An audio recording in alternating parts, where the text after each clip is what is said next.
Dude, what's going on, man? It's been a minute. Man, I've had some things I've been trying to get knocked out, so it's kept me from y'all for a minute. But taking care of personal business, man, trying to get some things in order with my little ones, which I ain't gonna go into detail, but you know, that whole back and forth and dealing with custody, visitation, all that, something else. But back with another video, man. I see y'all stay in the comments of the videos that I have out, and I appreciate y'all more than y'all know, especially all of my new subscribers and my old subscribers, of course. But asking about, you know what I mean, the stereo in the Durango and how things have held up over the years that I've had it.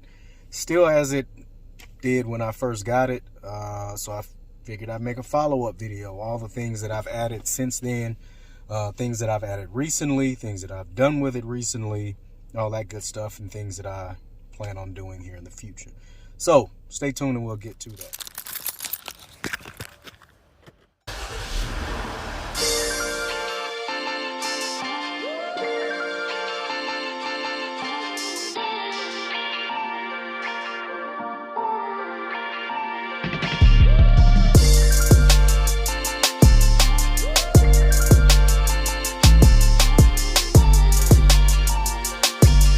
Back at it, actually in the car now, if you haven't noticed, but a couple of things that I've thrown on there since putting it in. Oh, my baby's getting older. This is a older picture, so I gotta update this. Anyway, let's go into here. Let's see, are we? Yeah, we connected. One of the things that I've been using, which I got a couple of questions on what I'm using for internet.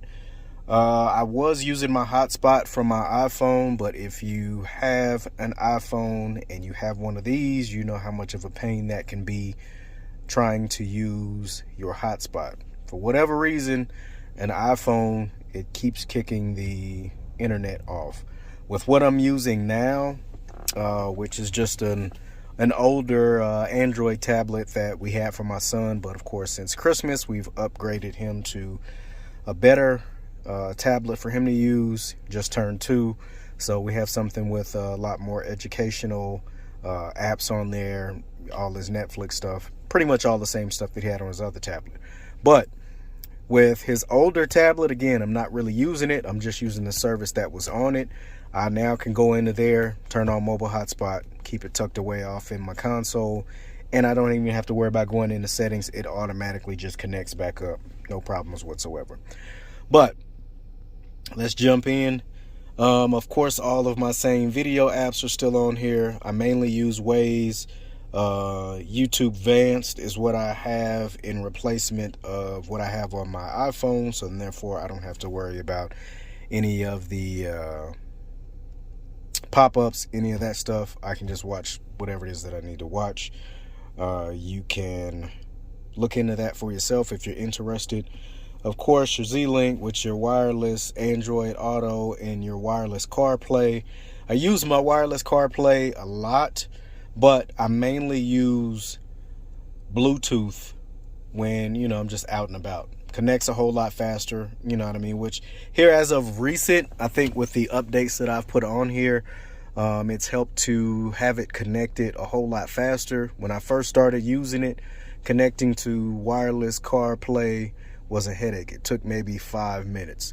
Now it may take all of 20-30 seconds, which, I mean, I don't know what the standard is for wireless CarPlay, whether it's factory or something like this, but connects pretty quickly, which I find the best results come from having Bluetooth already hooked up and just going into the app. Once you have Bluetooth hooked up, it's already kind of connected to the stereo, so you don't really have to worry about all of the extra of trying to go into extra settings and get it hooked up.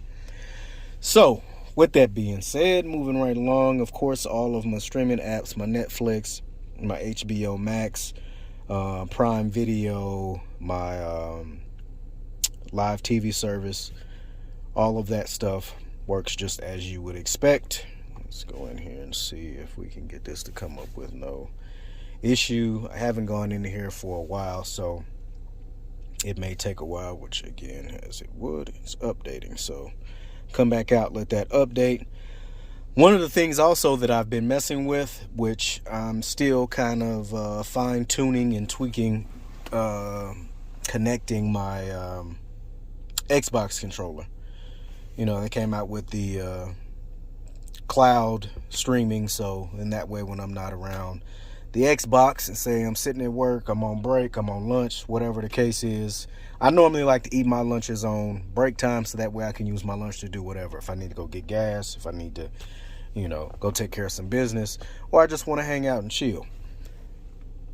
So in that case, if I can get this to close out, if I wanted to, let me see if I can get this to pop up. Yeah, I'm gonna play on this device. Get that to come in a little bit clearer. Yep, continue. But if I wanted to just kind of hang out, you know what I mean, in the car and, you know, jump on some Grand Theft or some 2K, something like that, I have the option to, which I haven't really messed with my controllers too much, because if you've messed with it a little bit, you know that on this system there's not a traditional Bluetooth menu, so you can't just go in and select Bluetooth and go right into there. Now, this is my home screen to my Xbox, as you would if I had my controller hooked up, and I'd be able to just jump straight in. This is on my Xbox One X in the house, so I'll give you an update on that once I get my controllers and all of that situated, and then I can actually jump on the game in here and of course get the screen and all of that stuff configured. So coming back out, but that's been the main thing that I've been messing with here as of recent. Of course, all social media stuff. Let me see if I can get this to pop up. Yep, live TV. See if there's some games on.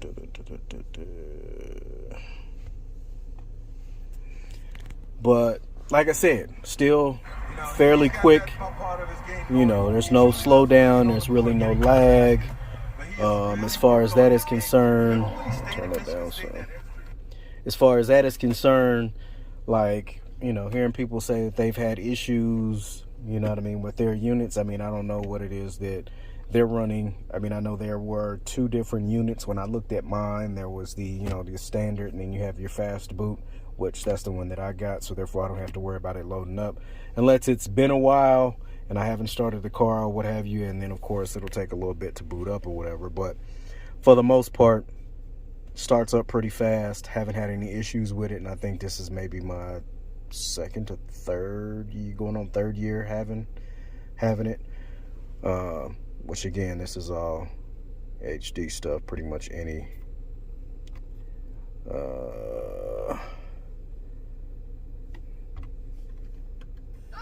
channel that you want to pull up, and like I said, pop straight up, go straight in. Let's go to some BT here, see what's on there. It's commercials, boom, boom. And really, you know, I don't have to go out to do all that. I can just scroll through the channels, as it were. Find something on TV here, but you get the idea. So a lot of these are on commercials anyway. But coming back out, like I said, no issues at all. And this is not the your standard launcher. I'm using, I want to say it's Go Launcher. I bounce back and forth between Go Launcher and Nova Launcher to give me these options. If not, you'll have to go in through the app drawer and a couple other things to get out to all your apps. I like it to feel more like a traditional Android tablet, so therefore I'm not worried about, you know, where my apps are, having to go into this or deal with that. Plus, it gives you a little bit more, you know, a few more options as far as where you want your apps, if you want widgets and all that other kind of good stuff on there. Let me see here. And if we go into our settings, and again, you got connected devices. So this is where I'm trying to run my Xbox controller to wirelessly, but I may have to fool with a couple things to get that on there. But again, it's like any other Android tablet, so all your settings are going to be pretty much native to any tablets that you might have. Now, I have mine set up to where In my settings, whenever my lights come on, it dims down. Or let me see when I turn my lights off, if it'll brighten back up. Boom.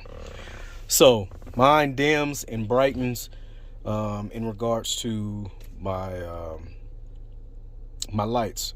So whenever my lights kick on, of course it dims down.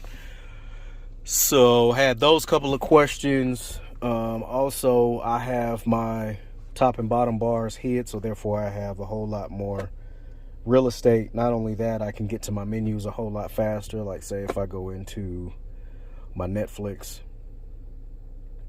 when those were up before, it blocked some of the other issues. So say if I wanted to go into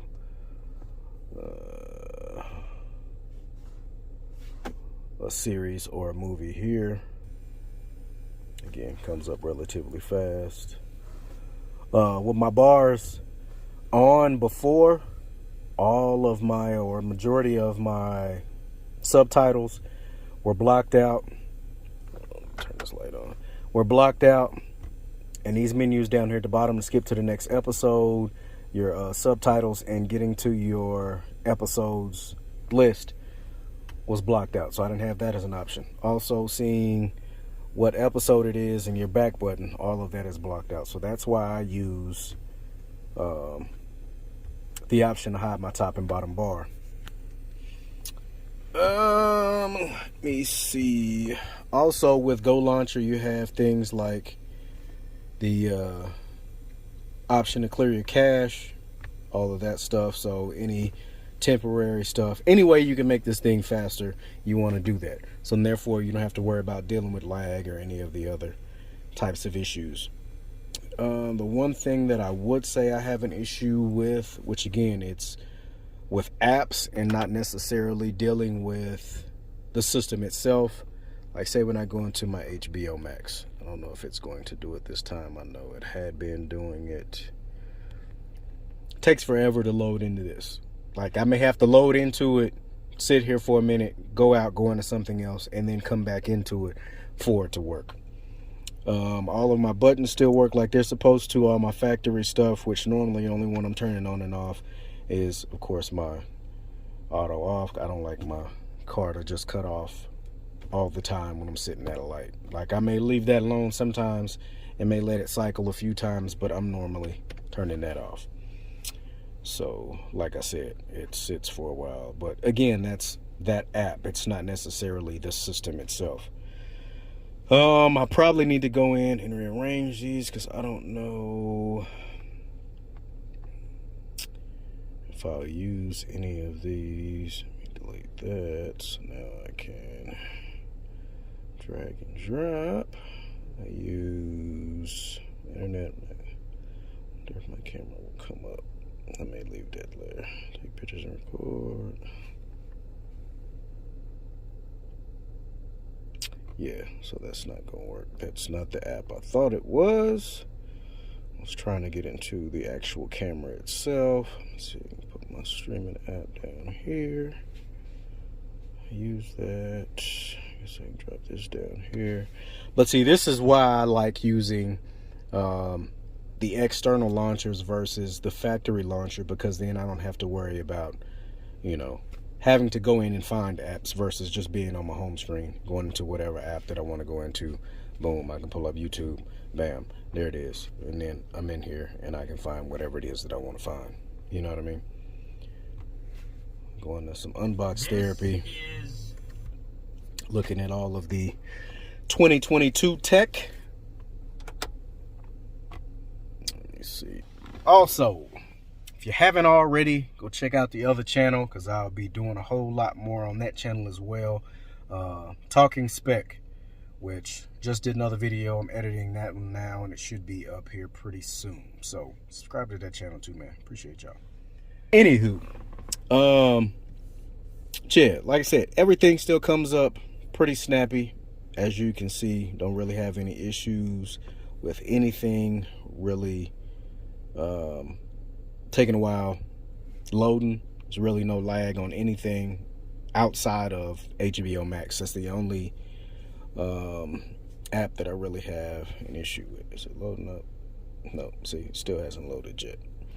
But that's the only app that I've had really an issue with. And eventually it'll pop up and do what it's supposed to do.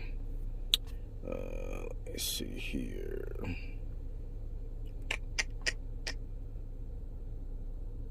So let's go in here. I don't think it may not be connected.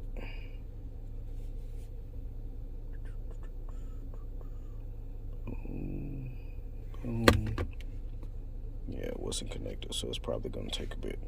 So that's one of my things. I like being pretty much proactive, so then therefore when I go into something like my wireless CarPlay, it'll automatically pop up. See how it's popping up now that I've connected to Bluetooth. So let that connect up, and boom, getting connected, and there it is. So like I said, works pretty fast, but I don't use it as often, but I probably use it a little bit more now.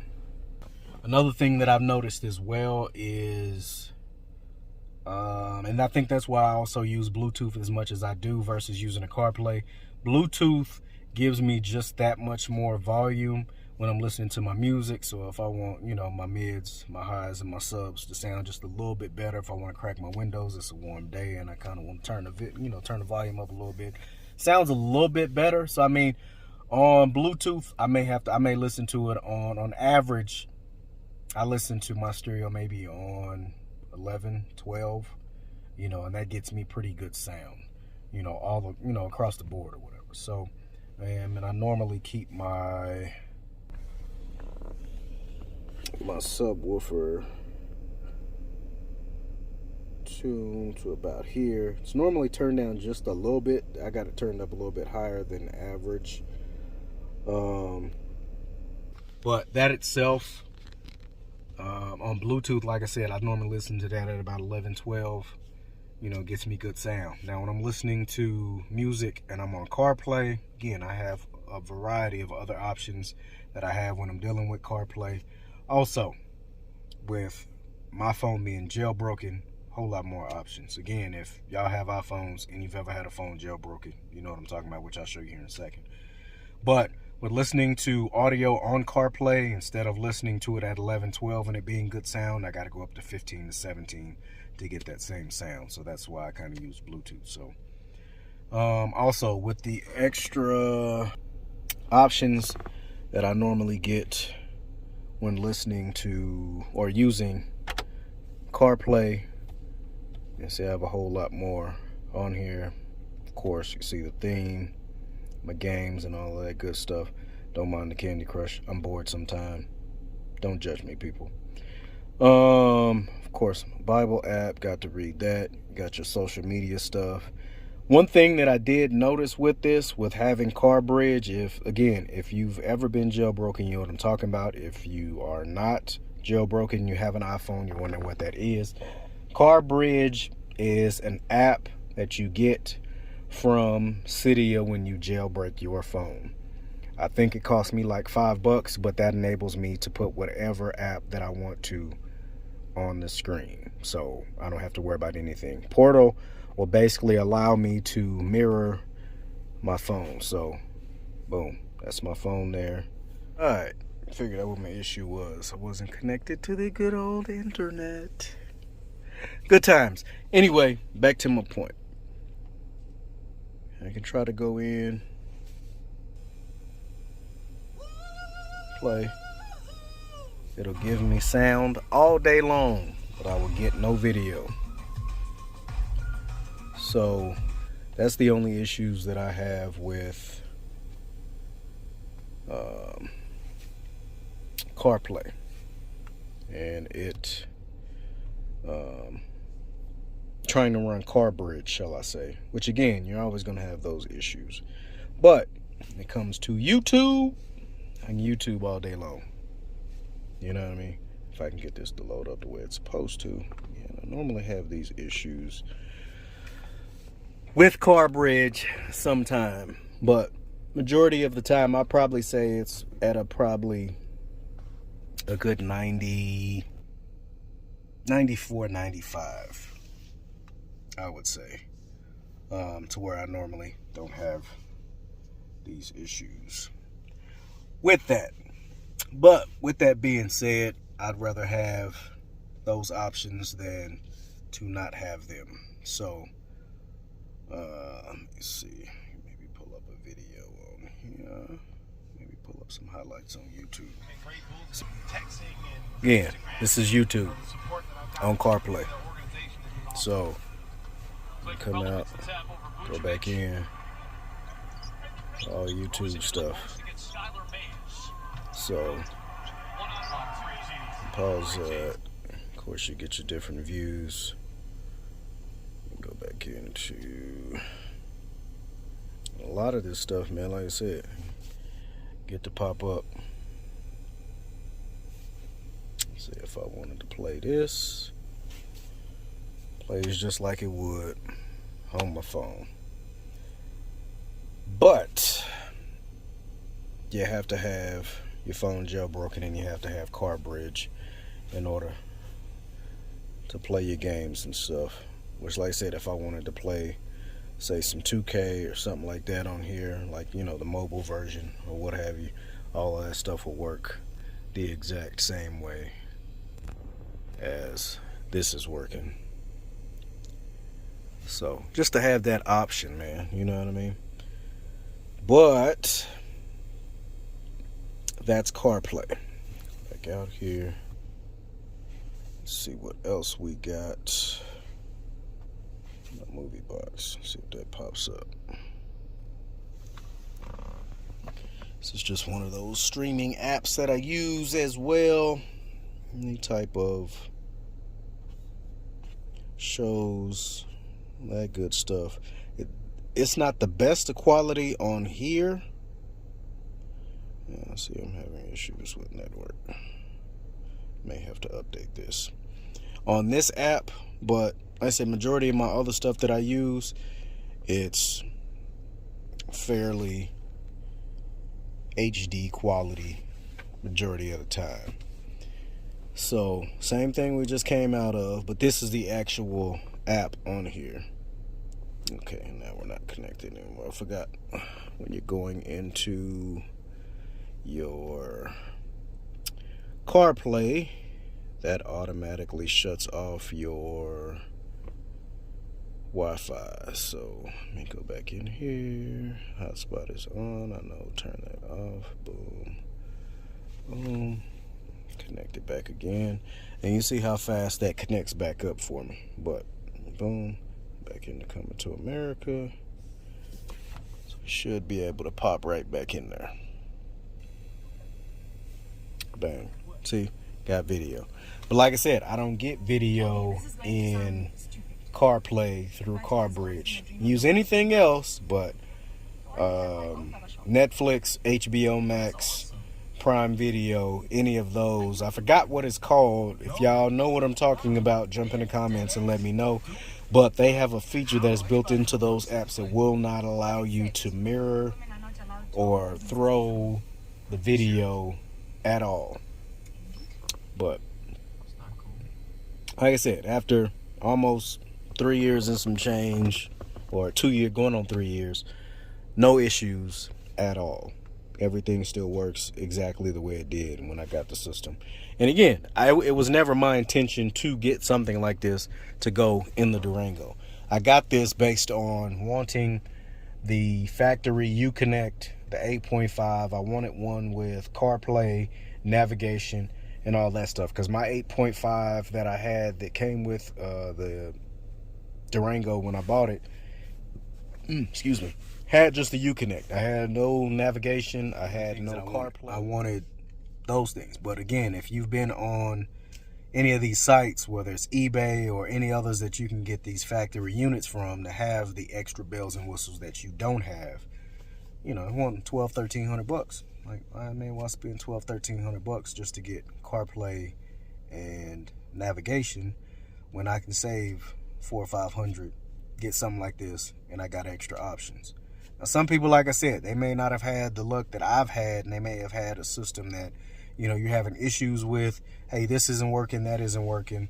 I haven't had those issues, so I can only, you know, speak from my point of view. So with my subscribers, appreciate y'all that have been reaching out and asking questions on the unit itself. I'm gonna actually look now and see if there's any other questions that you guys had in those comments that you've been shooting me, to see if it's anything that I'm leaving out. But the main one that popped off the top of my head was my latest one that was from, not even gonna try to butcher your name, bro, but jump down in there. Y'all can see this, but subscriber here asking me what I thought. After 1 year of use, still have no issues, how the screen feels the same as the original, and of course I told him I'd do a follow-up video. So just pretty much trying to get back to answering some of the questions of, people have been reaching out, asking, what it is that I use as far as my maps, what I use for internet, all that other kind of stuff. Again, I use Waze. Internet that I use comes from hotspot from a tablet, as for right now, which I've seen other people go different routes, get the dongles or the 4G dongle to, have internet within the car. Haven't gone that route just yet. I'm still doing my research, but still works as it did the day that I bought it. So also, which if you're interested, you can jump off in the comments as well. I have it listed on Facebook Marketplace, which I'll drop on my social medias in the description. But my factory 8.5 Uconnect still works. It's been sitting since I pulled it out and put this in a couple years ago. So if you guys are looking to update, which I was holding it for a partner of mine, but he hadn't got back with me. So if you're looking for one, I got one of those. Let me know. We'll go from there. But again, I wouldn't go back to anything else. If I decide to update, I'll be going with another one of these, or if we decide to look at getting another vehicle, I'll be checking to see if I can put another one of these in that vehicle, which they make one for my wife's car, but she's been back and forth on whether or not she's going to keep it. She has a 2016 Maxima. I have videos on that as well. Y'all check out them videos. But the one that they make for her car, it's not a 12.2 inch like mine or 12.1 inch like mine. It's a 10 inch. Which I thought about getting one of those for her car, but she's been back and forth on wanting an SUV and keeping that. So I'm like, I'm not going to put one in there if you're not going to keep it. So once we get that figured out and if she's going to keep it, I may get another one, do another video on that, actually, from purchase to installation, the whole nine, if I get one of those to put in her car. So, but just wanted to make this short, quick video, man, since it's been a minute. Give y'all an update on what I've been into. I got plenty of content coming on the vet, getting that thing together. Like I said, I plan to have it done by summertime. That's paint, interior, having the motor type, which I'm working on motor stuff now, which I think I'm gonna keep the TPI that's in there, factory motor that's in there or whatnot. Just have some motor work done to it. Give me a few more horses. Outside of that, just looking at paint, getting the interior restored, which again, it's not a whole lot that needs to be done, just a little bit of TLC. I plan on going with a 20-inch rim and tire all the way around. Some guys are like, hey, I mean, I'm going with a 19 on the front and 20 in the back. No, I may go 20 all the way around. There's a couple guys in my Corvette group that have gone 22. So I have the clearance if choose the right rims, offset tires, whole nine, but I think I'm gonna go with a 20 all the way around, which stay up to date for that. Outside of that, man, again, it's a short follow-up video, man, giving y'all an update on the stereo. If y'all have any other questions, man, don't be afraid to jump in the comments, shoot me a message. I'll also have all of my social medias in the description, so if y'all wanted to shoot me a message and going deeper into detail, and I'll probably be a whole lot quicker shooting y'all messages back on there versus on here, which even though then, you know, it's on YouTube, I get back pretty fast. Some of the comments don't get through as far as them sending me the notifications, let me know that y'all guys have jumped in my comment section. The ones that do, I try to get back as soon as possible with an answer. So till next time, man, appreciate y'all. Continue to subscribe, like, share, hit the bell notification. That way y'all know when I drop new content. And I appreciate y'all, man. We almost at 600. Doing a giveaway at 1,000, which I may do a couple of giveaways at 1,000 subscribers. So man, y'all keep subscribing to the channel, keep liking, all of that stuff helps the channel out, man. I appreciate y'all more than y'all know. And like I said, I'm doing this because I would do this stuff anyway, but just to put that out there, you know, put that content out there if y'all had questions, whatever the case is. There's certain stuff that I've been looking for answers on for I don't know how long, didn't have them, so therefore I had to answer those questions myself, and now I'm able to get a lot of them questions out there to y'all, whether it be over the stereo. I know I found no content on trying to get these vents out to get the trim either painted, wrapped, or what have you. Nothing out there. So figured it out on my own, got that content out there, and there you have it. I still plan on doing a whole lot more of that stuff, but again, plan on doing a giveaway at 1,000 subscribers. I've already planned on purchasing one stereo, which I may do another. Y'all jump in the comments, let me know other stuff that y'all would be interested in winning in giveaways, and I'll look at that and keep y'all posted. Till next video, man. Peace.